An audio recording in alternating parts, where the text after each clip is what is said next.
Muy bien, continuamos con más Tiempo Nacional. Tenemos más oyentes, pero a ver, la consigna era oyentes que quieran participar de esta charla, que tengan alguna duda, que quieran saludar acá a los amigos que nos visitan. De eso se trata los mensajes del día de hoy. Por eso tampoco pasamos los que quedaron pendientes en el día de ayer, porque quisimos hacer un programa especial. Sí, que no todos los días se puede contar con gente que ha, más allá de los riesgos que ha corrido y todo lo que nos han contado, y yo creo que el oyente se tiene que poner en el lugar de esta gente, de estos hombres, ubicarse en tiempo y espacio, en una guerra, que tiene que cumplir una misión, que sabe los riesgos que corren en esa misión, que cumplida la misión se encuentra sin combustible, que tienen que volver con vida, que no pueden perder el avión. Todo eso ponérselo sobre la mochila y decir, ¿te puedo agregar rescatar algo más de la mochila? Todo eso lo hicieron por cada uno de esos oyentes que está escuchando hoy el programa. Exacto, lo hicieron por la patria. Entonces, vale la pena revalorizar todo esto que no se sabe, que no se conoce, porque una cosa es lo que ellos nos cuentan y vivieron, y otra cosa es lo que algún periodista por ahí cuenta y escribe un libro y dice infamias y ensucia y enloda el valor y la valentía de aquellos que arriesgaron sus vidas, que perdieron compañeros, camaradas, que volaban con ellos o que combatían en el terreno. ¿Cuánta gente, por ejemplo, en el Belgrano, cuántos murieron? ¿Se tiene en cuenta que eran conocidos, compañeros, inclusive familiar, quizás de algunos de aquellos que volvieron con vida? Y entonces, yo creo que hoy era este programa es para valorizar el patriotismo de aquellos que combatieron por la patria, no fueron allá por un negocio, ni fueron allá porque cuando volvía lo iban a premiar con $1.000.000. Fueron allá a arriesgar su vida, a morir si era necesario por su patria, y quizá dejar una viuda, una familia, sin padre, y con un miserable haber de jubilación o de pensión. Esa es la diferencia entre aquellos que lucharon por la patria y aquellos que van a la patria para llenarse los bolsillos, y después gozar de buena salud y de buena vida, porque lo que ellos hicieron no ha sido valorizado y ha sido totalmente distorsionado. Por eso es bueno escuchar bien y saber que hubo gente que estaba dispuesta a morir por la patria. Y con respecto a Nicolás Casanseu, ya estuvo en nuestro programa, ya participó, ya hicimos algún programa con y también con estuvo Nicolás. El capitán de navío Pita, y después tuvieron un montón. ¿Te acordaste que trajimos un montón? Sí, Leonardo, vos querés Sí, aportar. no, yo quería, me parece interesante que se hable de este tema, inclusive un tema que yo le decía a ellos, eso de que no es, que es mentira que la flota se quedó No, por supuesto, si acá hubo gente que, acordate, Castañino, no sé si vos lo escuchaste ese programa, que hubo gente que vinieron acá, que uno era de la Fuerza Aérea y el otro era marino, y que el de la Fuerza Aérea, por un error, le ametralló el buque al marino. La gente afuera habla cualquier estupidez, que la flota no salió, etc. Acá muchas veces también se habla sí, de estupidez. Yo el otro día fui en un asado, todo amigo, todo, casi terminamos los cuchillazos, porque uno empezó a contar que fue un desastre. Dice, los aviadores, dice, hacían 15 kilómetros dentro del mar y se volvían, dice. Incluso, dice, algunos, dice, los mandaban a Malvinas y aterrizaban en Tandil. Que ni siquiera yo creo que no llega un avión de ese debe haber leído, algún libro de esos que quieren él dice que es un piloto amigo, y yo le digo, disculpame, tu amigo, o es mentira o es un pelotudo. Sí, o es Vicky Chipolitano. Sí. Bueno, ustedes no llevaron a ninguna Chipolitana, me imagino, ¿no? Era para una sola persona el avión. Pero respecto de esto que se decía recién, la sociedad argentina nos recibió muy bien a los pilotos, Eso no hay la más mínima duda. Los pilotos hemos sido muy bien reconocidos y muy bien, los pilotos de Malvinas estoy hablando. Sí. No, inclusive mundialmente han sido reconocidos pero por la sociedad argentina también. Esto es importante destacarlo. Lo que yo creo que la sociedad argentina se debe todavía es darles la bienvenida a los combatientes de ejército, de infantería de marina, etcétera, o sea, a los terrestres y fundamentalmente a los que estuvieron en la isla Soledad, a los que combatieron ahí. Yo, a medida que va pasando el tiempo, la cantidad de actos heroicos que me van llegando, les digo que son extraordinarios, inmensamente superior a lo que nosotros estamos contando acá. O sea, hay casos extraordinarios. Entonces, la sociedad argentina se debe eso todavía, se debe darles el lugar a esa gente. Y si fuera antes de que se muera muchísimo, que nos muramos todos, sería todavía muchísimo mejor. Y esa es una deuda que tiene la sociedad argentina. Y yo siempre digo que la sociedad argentina me voy a sentir que la sociedad está reconociendo a Malvina toda en general cuando, por ejemplo, empecemos a ver películas positivas de Malvinas. Es una cosa que me encantaría verla antes de morirme. Películas positivas y que no sean de aviones, que destaquen a la gente que combatió en tierra, los que pasaron meses, etcétera, metidos ahí adentro, etcétera, porque ahí es donde están las historias para mí más extraordinarias. Bueno, quería dejar este concepto y me parece que podríamos entrar un poco en el tema del portaaviones, Tano. Sí, yo quisiera terminar en la misión de la Arden ese día, que trepamos ya sobre, como bien dicen ellos, sobre la isla la Gran Malvina, estábamos expuestos. Por supuesto lo hicimos con gran tensión y finalmente logramos estar a 42.000 pies. Y cuando estábamos a 150 millas de Río Grande, enlazamos con la torre y nos preguntaron por los otros 3. Y dijimos, bueno, obviamente, le digo, no regresaron. Y no, acá no regresaron. Entonces los dimos por derribados. Ese fue un gran golpe, porque ahí ya estábamos a salvo de los misiles ingleses y nos quedaba un trecho de vuelo. Y si bien había poco combustible en el avión, yo sentí en ese momento un gran dolor por Arca, por Filippi, por Mark, que digo, qué duro que va a ser esto. Obviamente esto no es un juego. Y quiero decir que el destino de este ataque es que finalmente Filippi se eyecta sobre el estrecho, pero cerca de la costa, abre su paracaídas, abre su bote, llega a la costa y duerme en un puesto a la noche, pasa la noche en un puesto de gente que cuida ovejas, y al otro día ve una camioneta que era el hombre de la estancia o el kelper que estaba ahí, le dijo vamos, lo cargó, lo llevó a la casa, le dio ropa seca, lo invitó a comer, bueno, la mujer le hizo un pastel, le dio la receta, llamó a Puerto Argentino y lo rescataron.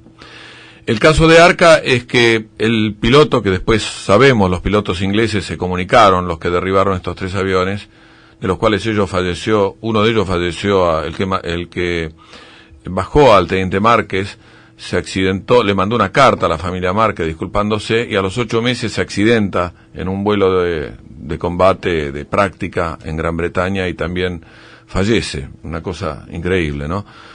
Pero en el caso de Márquez, el piloto, el avión de él explota porque le va una ráfaga de cañones de 30 en el medio del avión, y eso es lo que cuenta el piloto inglés. Y en el caso de Arcas no le falló el misil al piloto del Harrier, y le empieza a tirar con cañones y le pega muchas ráfagas en las alas que le descuelga el tren de aterrizaje y lo deja sin combustible. Entonces Arcas se va a Puerto Argentino, avisa, la radio le funcionaba, y se eyectó sobre Puerto Argentino y es recogido por un piloto de ejército que, dado que intentó 3 veces recogerlo y no podía porque ya tenía los dedos congelados, metió el patín del helicóptero en el agua para que se abrazara con los 2 brazos y lo dejó sobre la orilla. Ahí Arcas estuvo 2 días con problemas de temperatura, con hipotermia y demás, y después lo repatriaron. Y después, esto que decía Roberto, también vale la pena decirlo, nosotros un poco silenciamos todo esto por mucho tiempo, porque primero creíamos haber hecho lo que nos correspondía, cumplir con nuestro deber, que para nosotros es una gran satisfacción. Pertenecemos a esa extraña raza de personas que son felices con la satisfacción del deber cumplido. Lo debo decir porque yo cuando quiero recoger las cosas de nuestra carrera es eso, no hay otra recompensa.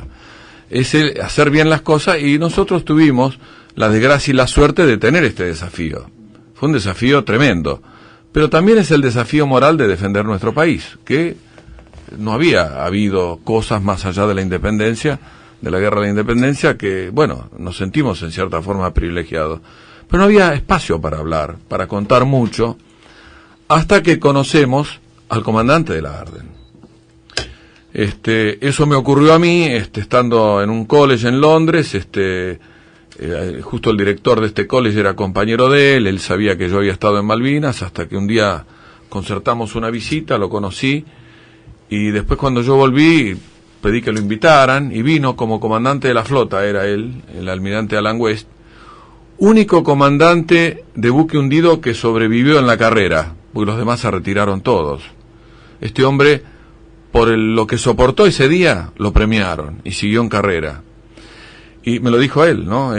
Y entonces en el 2001, como comandante de la flota, vino acá en una visita, y yo junto a los pilotos, me acuerdo que nos juntamos en la biela, donde él reconoce que el ataque de los 6 aviones navales fue letal para él, tanto en los impactos de la primera sección, bueno, como la segunda, y que le provocaron el hundimiento.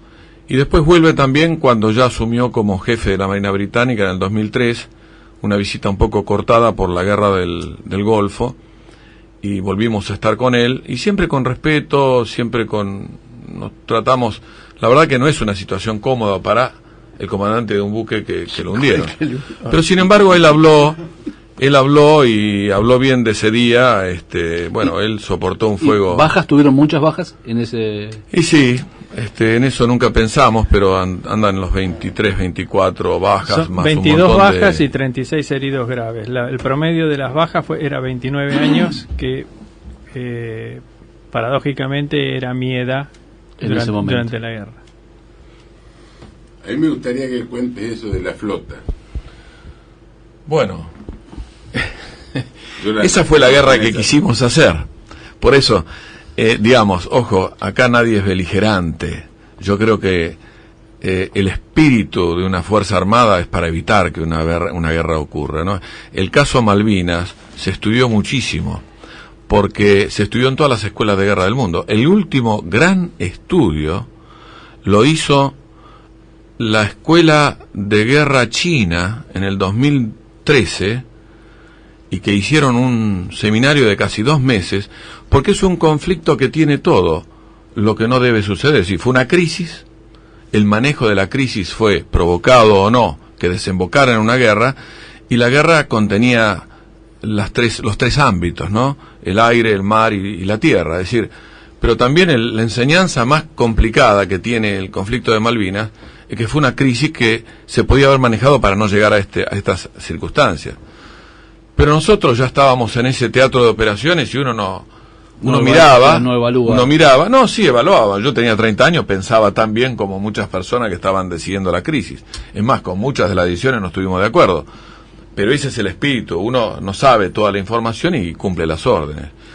Pero nosotros, ya en un crucero de guerra, embarcamos alrededor del 15 de abril y nos lanzamos al mar y quedamos ocultos ahí por mucho tiempo, para ver qué sucedía con la flota inglesa.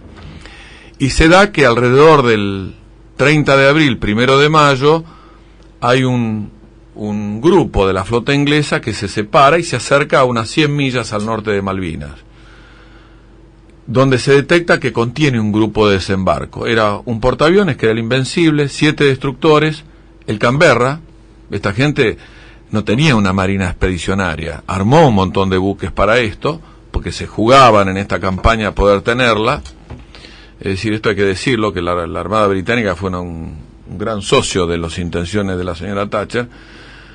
pero pusieron casi todas las tropas terrestres en un buque mercante, que se hunde con una bomba de 200 libras, es decir, corrieron sus riesgos, y traían 2 barcazas de desembarco que no eran gran cosa. Bueno, todo eso, ¿cómo lo supimos nosotros? Porque en la concepción de nuestro grupo aeronaval embarcado teníamos el grupo de ataque, que eran los A4, los superestandar no estaban evaluados todavía en el portaaviones, operaron recién en el 83, unos aviones tracker bimotor que eran antisubmarino y de exploración, de casi 6 horas de autonomía de vuelo, y los helicópteros. Ahora, esta exploración a la flota nuestra le daba una capacidad tremenda, porque podíamos saber qué había en un radio de 400 a 500 millas. Y detectamos ese grupo inglés y sabíamos cómo estaba posicionado cada buque. Sabíamos que había un portaaviones, es decir, porque discriminaba el avión tracker, discriminaba en la exploración. Y se da una orden de ir contra ese grupo naval, el portaaviones con 4 destructores y 3 corbetas en el norte, y el crucero Belgrano con 2 destructores, pero que zarpa más tarde que nosotros, y zarpa por el Beagle, ¿no? Por el Beagle obviamente fue controlado desde el momento por el Conqueror. Después explica que lo estuvo esperando, esperó que pasara el banco Woodward, que es poco profundo, y lo esperó del otro lado y lo tomó y lo siguió. Bueno, nosotros que estábamos en una situación más cercana a la costa, pusimos 48 horas de navegación a full. El portaaviones, lo máximo que daba nuestra flota podría dar 25 o 26 nudos, pero el portaaviones daba 22. Vibraba, se apagaban las luces, estaban todas las calderas a full. En crucero de guerra, para ese punto, para llegar a distancia de lanzamiento de los aviones y hacer el ataque. Y llegamos el día 1 de mayo, a las 10 de la noche ya estábamos a 200 millas, y el 2 de mayo a las 2 de la mañana estábamos a 140 millas. ¿Y qué significa esto? Perdón, ¿no? Estábamos al radio de acción de los Harrier. Los Harrier, si uno le quería poner bombas y venir a atacarnos, porque no era la versión del Harrier esa, el máximo radio de acción que tenía 140 millas, contra 350 millas que tenían los A4. Pero bueno, el almirante Alara, que estaba el comandante de la flota a bordo del portaaviones, se situó ahí para ver el panorama.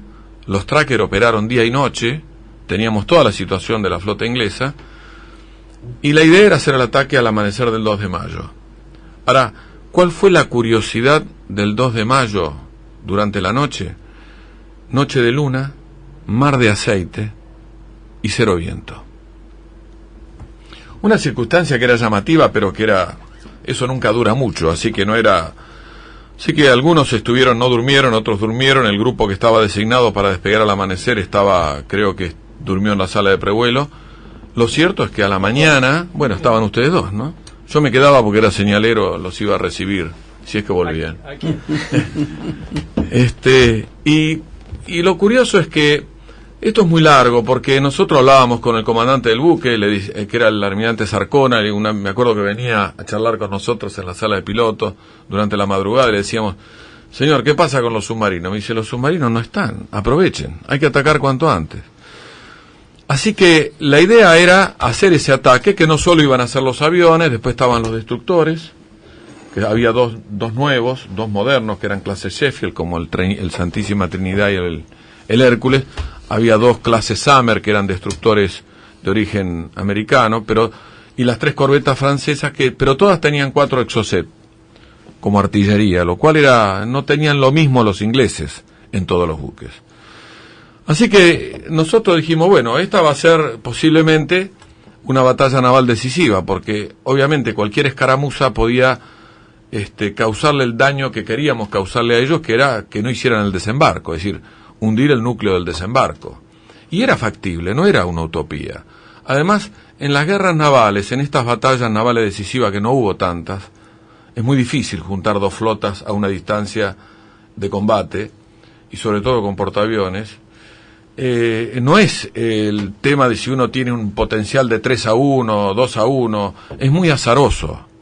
Hay mucho azar en una batalla naval.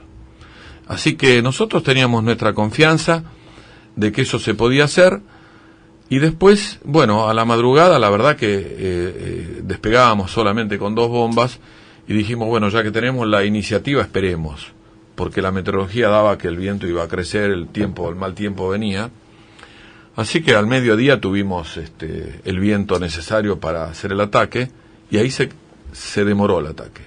Claro, porque sin viento no pueden despegar, ese es el tema. Bueno, en realidad, si fuera un portaaviones que diera 30, 35 nudos, sí, pero daba 20 y necesitábamos por lo menos 15 nudos de viento relativo. Pero habiendo navegado toda nuestra vida en esa zona, jamás vimos un mar de ese tipo.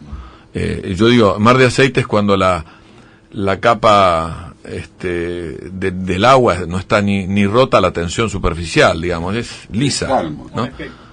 No, te quiero decir una cosa, Tano, comparto, obviamente estábamos con Carlos ahí, que me gustaría que cuente algunas sensaciones él de que tuvo ese día, pero todo lo que dice el Tano Rótolo es así, exactamente, pero yo creo que además de eso había una decisión política, o sea, creo que además de eso... Eso es lo que pienso agregar después, ¿no? Por eso, la flota fue demorada, o sea, no es que no salimos porque no había viento. Es más complicado el tema, o sea, había una decisión política, había todo un momento que se estaba viviendo en Buenos Aires, etcétera. Acuérdense que se estaba tratando todo el tema de la triple bandera, así que fue una sumatoria de cosas por las cuales finalmente el ataque no se hizo. Pero, no sé, le dejamos al flaco un poco que cuente. Sí. Muy bien, le damos la palabra acá a nuestro amigo, a Carlos Lecur. Bueno. Que tiene un poco acá el representante, Roberto Silva está. Bueno, no, la verdad es que no hay mucho más que agregar. Le tienen mucho respeto ustedes al superior, ¿eh? ¿Al Tano? Ya no. Ya no. La realidad es que esa noche los pilotos teníamos la sensación de que por el tipo de ataque que íbamos a realizar no volvíamos. O sea, era un ataque en mar abierto contra tantas unidades de superficie bien equipadas, y que había muy bajas probabilidades de que pudiéramos volver. ¿Quién estaba a cargo de la misión? El capitán Filippi, ¿no? Sí. El capitán Gasbox. De nuestro vuelo era el capitán Gasbox. Bueno, ese debate me mareó a mí, porque nunca supe. No, Filippi. Sé que su bizarrita yo nos quedábamos. La guardia, la división de Filippi tomaba guardia al mediodía. Claro. La de la madrugada, el comandante era el capitán Castro Fox, que era nuestro comandante de cuadrilla, además. Sí. Bueno, éramos poquitos y estábamos en todas, así que íbamos a hacer figuritas repetidas. De hecho, el ataque se lanza, o sea, para posicionar a las unidades navales, que obviamente son más lentas que los aviones. Yo recuerdo que esa noche se destacan a las 3 corbetas, porque eran las que iban a llevar la parte del combate misilístico. Y en el momento en que se decide aguantar el ataque, demorarlo, hubo que hacer volver a las corbetas, que la broma risueña fue que en un momento se habían olvidado de que las corbetas se demoraba el ataque y se habían olvidado que las corbetas ya estaban destacadas y se iban a empeñar en un combate misilístico. La flota operó todo lo que se la dejó operar. La flota estaba lista a combatir y nosotros formamos parte de la flota. El portaaviones 25 de mayo, las armas del portaaviones 25 de mayo son los aviones, o sea que nosotros posiblemente no volviéramos, pero el portaaviones quedaba inerme porque se quedaba sin armas. Nosotros somos los que resolvíamos, o como interceptores, las amenazas aéreas que pudiera tener portaaviones, o atacando unidades navales. O sea que todos iban a dar el 100% de lo que tenían, aún entregándonos a nosotros como pilotos. Sí, yo conté adrede esto porque esto es lo que se ha conocido. Es muy rica esta parte, si puedo sintetizarla la voy a decir. Es como dice acá Carlos, el ataque fue demorado. Nosotros pensábamos que en algún momento lo íbamos a hacer. Yo lo cuento de esta manera porque después quiero decir la óptica que tengo sobre este tema, que lo estamos investigando con otras personas porque nunca se explicaron las causas, pero yo sí tuve la suerte de conocer al comandante de este grupo naval, que era el almirante Jeremy Black, estuve con él 2 veces y él siempre quiso saber qué pasaba del otro lado, y esto creo que va a ser lo rico del relato. Pero siguiendo el timing, ¿no? Lo que nos ocurre ese día es una gran, digamos, estábamos en una gran tensión porque había que hacer el ataque en algún momento, y a las 3:30, 4 menos 20, nos dan la noticia de que hundieron a Belgrano. Entonces dijimos, hagamos el ataque ya. Sí, porque el Conqueror, de donde estábamos, donde estaba Belgrano, y donde estábamos nosotros, a 45 nudos llegaban 5 horas. Y bueno, y el ataque se demora, ¿no? Nos alejamos de la distancia óptima, que estábamos a 160 millas, nos fuimos a 200, 240 millas, estuvimos el 3 de mayo ahí, deambulando. La verdad que era una cosa... ¿Ustedes estaban en zona de exclusión? No. Bueno, sí, no, estábamos fuera de la zona estábamos en el límite.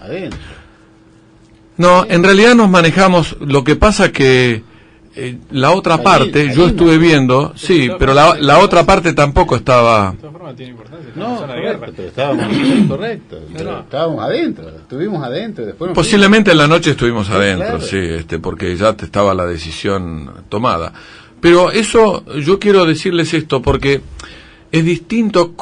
Yo aprendí cuando toma uno la decisión de combatir, que es lo que decía hoy Tito, que se olvida de todo y empieza a ver en el presente. Una cosa es el que vuela un avión, otra situación es el que está en tierra, y otra situación es el que está embarcado. En el caso del que está embarcado, está en una casa cómoda, donde nada pasa hasta que lo hundan, obviamente. Y esa decisión es absolutamente de conciencia.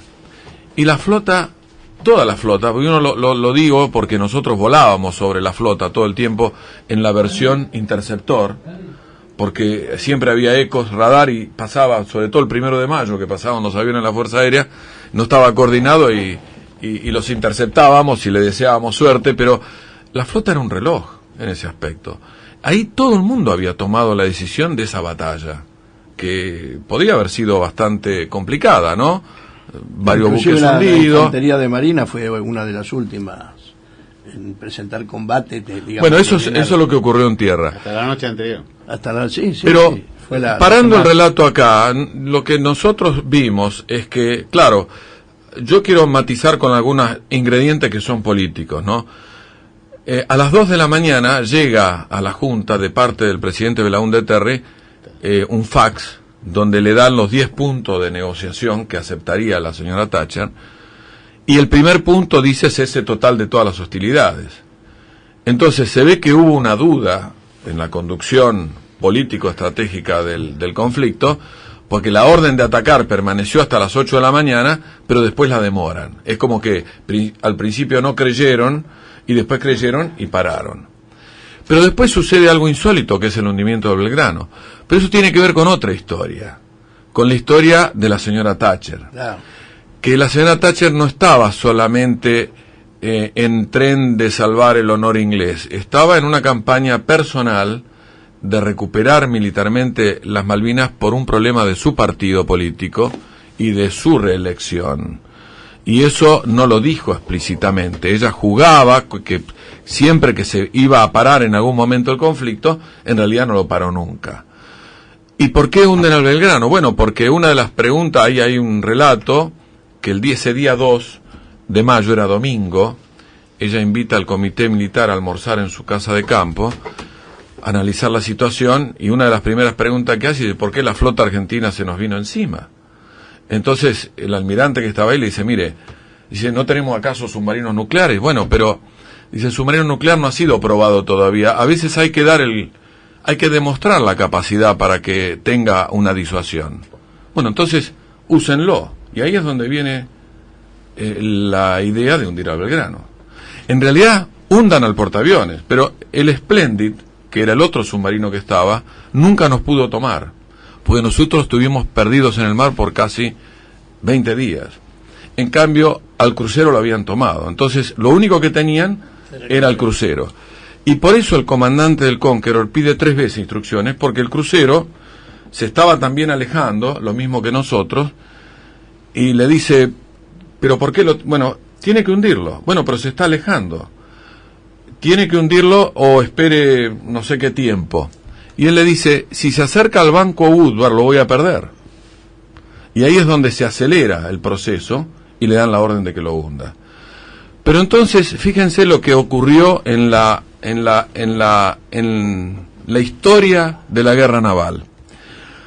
Hasta el 1 de mayo podíamos haber hecho una batalla naval decisiva, como hubo en el siglo XX, 5 en la Primera Guerra Mundial, 4 en la Segunda. Esta hubiese sido quizás la última. ¿Por qué? Porque se necesita que dos flotas se junten para iniciar un ataque. Después del 2 de mayo, a las 4 de la tarde, se demuestra la capacidad del submarino nuclear.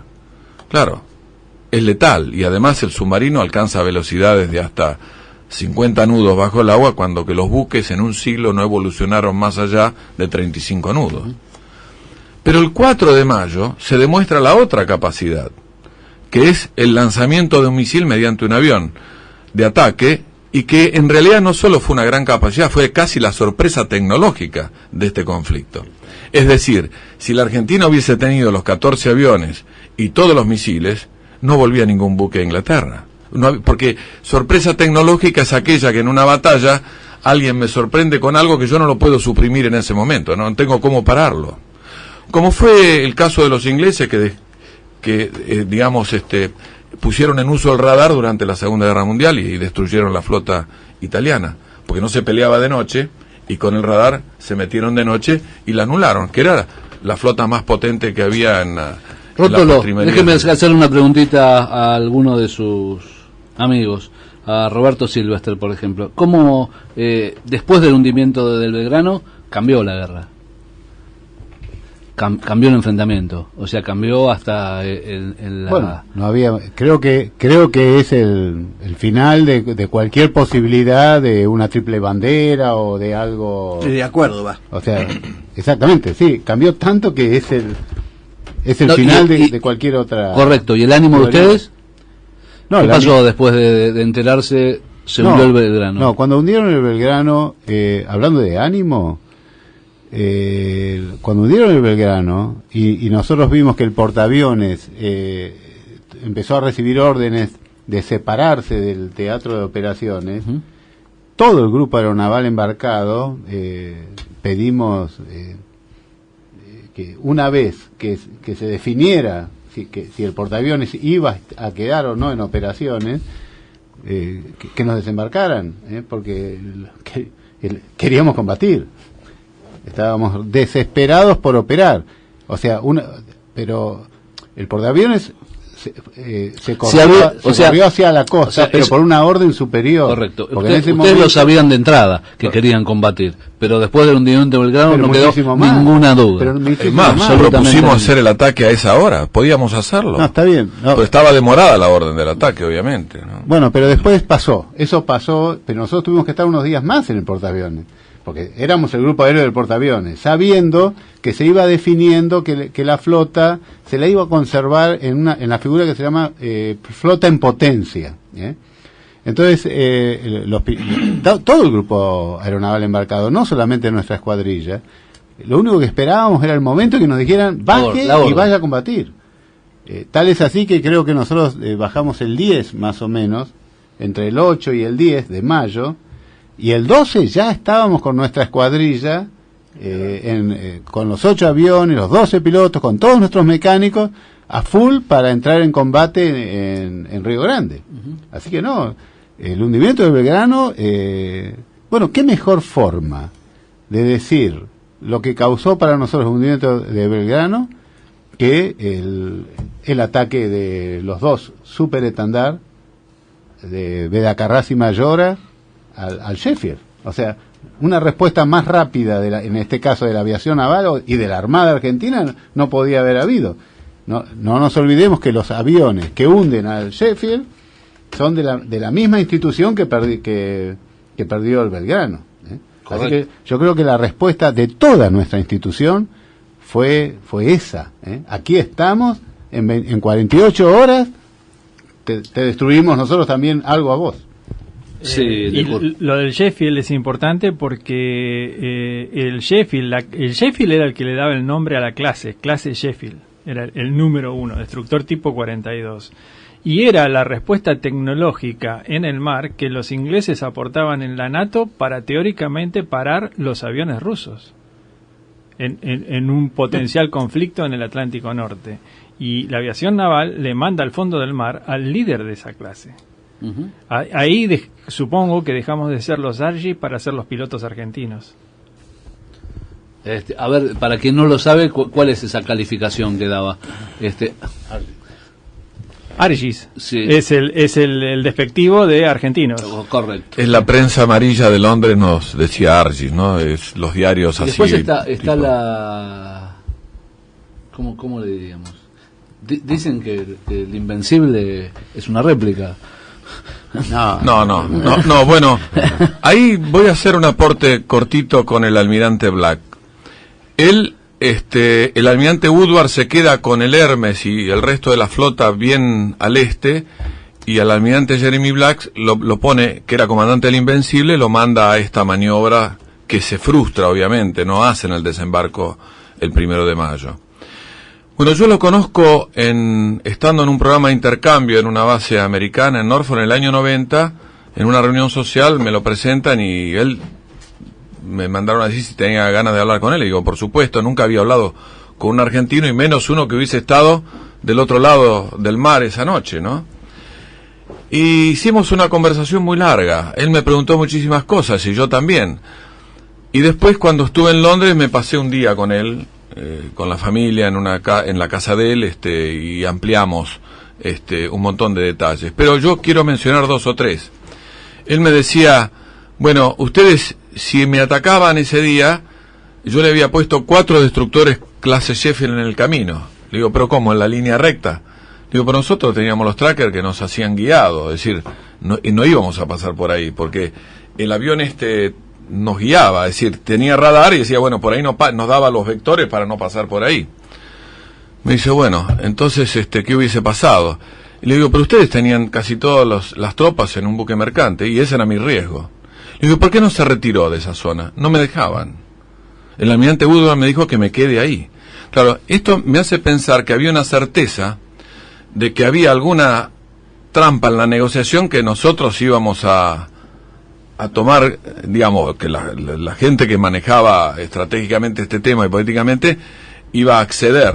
Ellos tenían la confianza de que iba a acceder. Que los dos efectos, el de mostrar la negociación y el de hundir a Belgrano, iba a motivar algo que les permitiera a ellos liberar el mar. Bueno, yo digo, no, la verdad es que nosotros demoramos el ataque por una orden superior, si no lo hubiésemos hecho. Y me dice, bueno, la verdad es que yo tuve consejo fuerte de gente muy joven de que nos retiráramos de ahí. Teníamos gran respeto por los aviones del 25 de mayo porque eran aviones especiales para atacar buques. Es decir, esta configuración en la Arden, que fueron 6 aviones tiramos casi 20 bombas MK-82 de cola retardada, era para un crucero o un portaaviones. Lo que pasa es que ese es el armamento que teníamos ese día, ¿no? Por eso que en los relatos que hay de la Arden, el buque saltaba del agua, la gente se cayó al agua, bueno, fue demasiado, diría.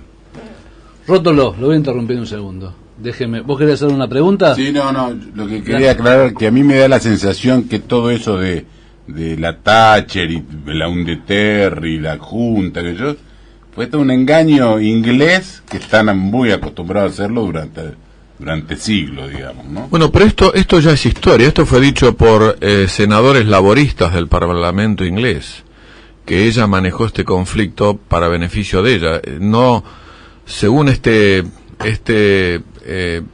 senador, ahora no me acuerdo el nombre, pero hay una película que él lo cuenta. Él resume que la señora Thatcher engañó a Reagan, a Hay, a Pym, que era su relevo en el partido que iba a ser electo ese año, y al comité militar para lograr el objetivo y por supuesto a la Junta, porque mostró siempre una intención de negociar, pero siempre ganando un terreno que nos fue cercando, como obviamente después tuvo la amenaza, mandaron 4 submarinos nucleares más, que ella no estaba autorizada a sacarlos del Atlántico Norte. Ahora vamos a continuar, Rótolo. Vamos a escuchar a algún oyente en tiempo nacional. Se están comunicando al 4535-5999. Le damos todos los días participación. Lo volvemos a hacer en el día de hoy de la mano de Daniel Espínola. Adelante.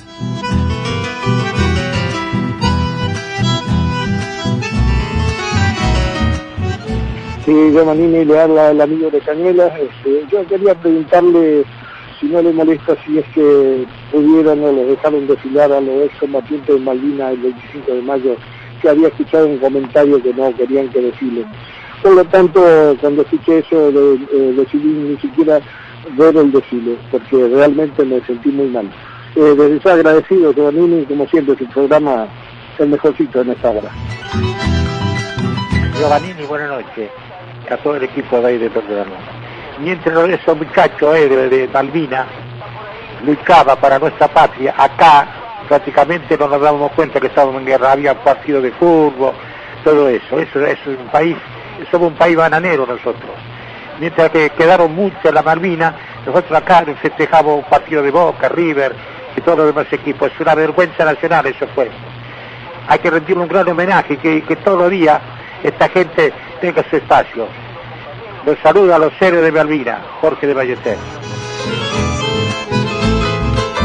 Hola, este es un mensaje para el grupo de muchachos, de soldados que estuvieron en Malvinas, y darle las gracias por todo lo que hicieron, por todo lo que tuvieron que vivir después, pero en cierta forma tengo un poco de envidia que ustedes hayan podido estar en esa batalla. Nosotros tuvimos mucha gana también y nos quedamos ahí con hambre. Soy José de Once, del RIMEC 35. Gracias. Hola, muy buenas noches. Habla Virginia de Saavedra. Es un orgullo, como argentina, poder escuchar a estos héroes de la patria. Realmente les agradezco y les pido perdón por no haber podido en su momento valorado todo lo que hicieron por nosotros. Adelante, valiente muchachada de la Armada. Adelante. Buenas tardes, señor Rubén. Habla Alejandro de Moreno. Le quería decir de que en el Comité Olímpico Argentino había una réplica de los aviones de combate que después el señor Grafiña le regaló al coronel Rodríguez. Le hizo una atención y eso había un hermoso avioncito ahí sobre el escritorio. No sé qué se habrá hecho en el lugar ese. Un abrazo, don Rubén. Muy buen programa. Un saludo especial para esos soldados que lucharon por la patria. Mi hijo no llegó a ir, pero un amigo de él, un compañero del barrio, murió en las Malvinas. A la madre le mandaron un cajón tapado. Mi hijo lloró mucho por el amigo perdido. Un saludo grande a esos soldados que lucharon por la patria. Luisa de Lanús, besos. La verdad es que no hay palabras para describir a estos patriotas que lucharon por una causa tan noble como las Malvinas. Contrasta con la realidad actual. Ellos son los protagonistas de una de las más grandes epopeyas de nuestra patria. Eternamente agradecidos los argentinos. Alberto de Moro. Buenas noches, gente de la mesa. Buenas noches para todos. Hermano, estaba escuchando recién que no respecto a los soldados cuando vinieron, que no dieron lo que tenían que... algo de eso escuché recién. No, hermano, acá hay un soldado que todavía está en Entre Ríos, y está actualmente, pobrecito. ¿Cómo lo abandonaron? Ahí quedó abandonado en un montecito está ahí. Se llama Francisco Ferenbras, anótalo, Francisco Ferenbras. Y el chacarero cantor Carlos Ramón Fernández le hizo un tema a ese muchacho. Creo que fue el único que hizo un reconocimiento a ese gran soldado. Habla Noemí de Escobar, y a los aviadores héroes de Malvinas que están participando del programa les digo que no hay forma de agradecerles tanta entrega. Solo les digo viva la patria. Buenas noches, señor Giovannini. Y bueno, agradecemos a Dios por toda esa gente que estuvo luchando por nuestro país. Yo también tengo un sobrino allá en Misiones, Rafael Dielo, que también estuvo en las Malvinas. Bueno, damos gracias a Dios por ese personal que trabajó tanto a favor del país. Y me pregunto, ¿y hoy de quién son las Malvinas después de tanta lucha?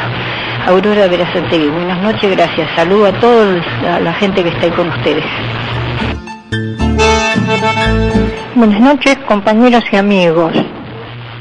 Mercedes Saavedra habla. Son unos seres maravillosos Que la Virgen y Dios los acompañe siempre. Gracias por todo. Los amo. Sí, buenas tardes. Un mensaje para Rubén Giovannini. Lo felicito por el programa que están pasando. Es alucinante. Estoy pegada a la radio, como siempre, pero en este momento más. Y le quería hacer una pregunta a los tres pilotos de avión. ¿Es cierto lo que se dice que si la guerra duraba 2 días más, Argentina la ganaba? ¿Y por qué Margaret Thatcher dijo que el secreto que se guarda sobre la guerra tiene que aparecer después de medio siglo, por lo menos, de lo que pasó en la guerra? ¿Qué misterio hay ahí? Bueno, muchísimas gracias, si es que saben algo. Bueno, muchas gracias y nuevamente los felicito. Chao. Buenas noches, me emociona mucho escuchar a estos pilotos. Yo la última semana de la guerra estuve en Río Grande, porque mi hijo estaba en el batallón de infantería de Marina número 3 y estaba enfermo. Llegué como pude, llegué en un avión cargado de armamento, porque hice todo tipo de líos, porque desde Río Gallegos no se podía viajar a Río Grande. Siempre pensé en algunos pilotos que conversé con ellos. Pensaba qué les habrá pasado. Han pasado muchos años y nunca supe nada. Mi hijo por suerte volvió. Pero bueno, tantos chicos, tanta gente que quedó ahí, todos chicos, muy chicos. Nunca puedo olvidarme, nunca lo he podido superar. Le agradecemos a todos los oyentes que dejaron su mensaje y fundamentalmente a esta señora, era madre de un veterano de Malvinas. Bueno, vamos a ir cerrando, Rubén, vamos a ir dándole la palabra a Rótolo, se la doy última, porque si no me saca buena decisión. Me excedí. Eso que estaba nervioso, mire si hubiese estado tranquilo. Vamos a empezar con Roberto Silverstein, que es el que tiene el micrófono más a mano, para que nos dé su reflexión final de este programa, porque puede haber otros, Bárbaro. Bueno, siempre muchísimas que ustedes gracias. quieran, ¿no? Porque por supuesto, y muchísimas. Acá ya me está pidiendo cassette. ¿Quién? ¿El Tano? No, muchas gracias por la invitación, la verdad que es bárbaro, y además a mí me encanta poder seguir compartiendo con Carlos Lecubri, con el Tano Rótolo, el equipo, ¿no? O sea, seguimos siendo un equipo después de tanto tiempo. Yo como reflexión final de Malvinas me llevo la siguiente. ¿Quiénes son los héroes de Malvinas para mí? Para mí los héroes de Malvinas son los que dejaron su sangre en Malvinas. Yo lo siento de esta manera. Esos son los verdaderos héroes. Son un montón. Son muchísimos. Y yo digo que son los que tuvieron la suerte de morir en Malvinas. Y creo que ellos son los que nos deben guiar como una estrella a todo el país para que las Malvinas vuelvan a ser nuestras. O sea, no es un tema político, son nuestras. Y por ellos, por la sangre de cientos de argentinos que combatieron en la guerra de Malvinas, nosotros las tenemos que recuperar de la manera que corresponda, por supuesto. Y si estoy hablando de héroes, no puedo dejar de referirme a los 2 héroes de nuestra escuadrilla, de la tercera de ataque. El segundo comandante, el capitán Zubizarreta y el Loro Márquez, que dejaron su sangre en Malvinas. Ellos son nuestra estrella, la de los pilotos de la tercera de ataque, y es tan importante lo que significan para nosotros que aún hoy, y no lo hemos dejado de hacer nunca desde el año 83, nos seguimos reuniendo para el 21 de mayo, que es el día de nuestro bautismo de fuego, pero fundamentalmente para honrarlos a ellos 2 grandes, realmente, para mí, las 2 mejores personas, los 2 mejores seres humanos que tenía la escuadrilla.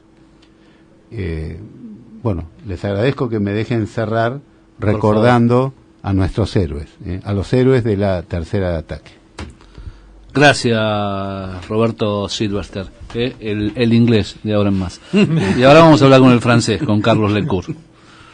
Bueno, yo les agradezco la oportunidad de poder cerrar diciendo que para mí Malvinas fue una gesta importante, fue la única guerra que afrontó nuestro país en el siglo XX, con connotaciones que nada tienen que envidiarle a la disparidad de medios que afrontó el país en su época de la independencia, cuando con 7 u 8 barcos mal artillados teníamos que hacerle frente a las flotas mejor equipadas. O sea que abrevamos en tradiciones que conocemos muy bien y que valoramos muy bien. Coincido en que los únicos héroes son los que no han vuelto, más allá de condecoraciones circunstanciales y reconocimientos, y eso pasa a ser anecdótico. Los únicos héroes son los que no volvieron, y esos son los que nos deben guiar, como decía Roberto.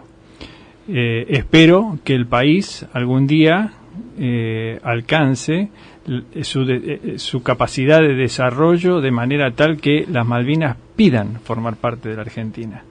Nosotros tenemos que lograr un país trascendente, un país tentador, para que los malvineses pidan.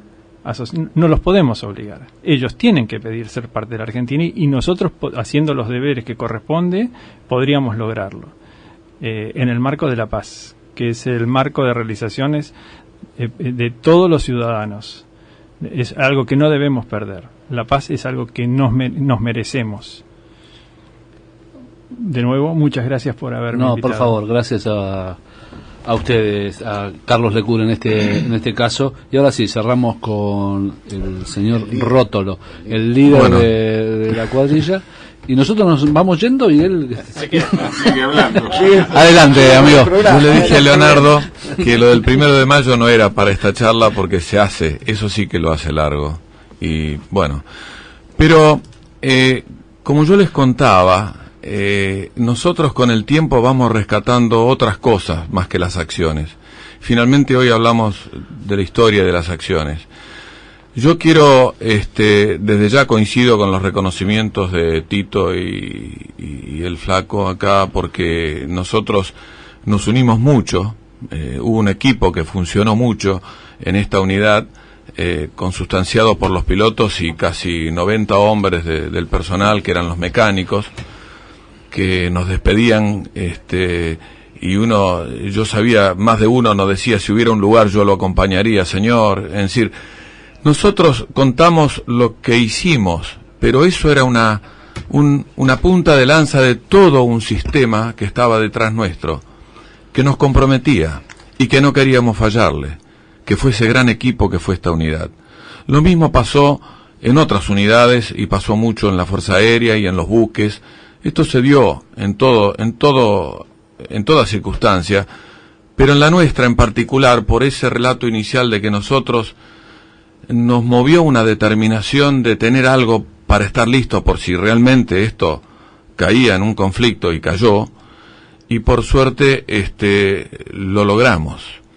Pero mi gran reconocimiento a toda esa gente del equipo que estuvo detrás nuestro, donde nosotros hicimos una parte de todo ese gran trabajo y también fuimos una expresión de todos sus deseos. Eso fue lo que nos dio fuerza, eso fue lo que nos hizo sentir un tremendo valor, porque no podíamos defraudarlos. Y en ese equipo también estaba, representada nuestra sociedad, nuestro país, nuestra patria. Gracias, Rótolo. Gracias a los tres por haber venido. Bueno, Rubén, se nos terminó el tiempo, nos tenemos que ir, así que nos despedimos.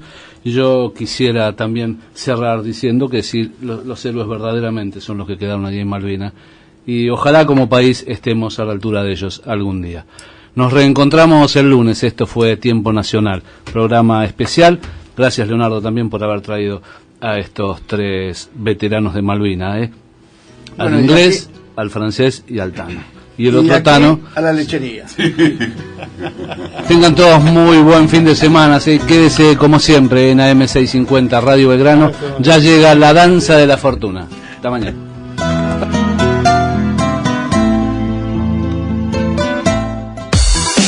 Radio Belgrano, AM650. Comprometidos con usted. Comprometidos con la verdad.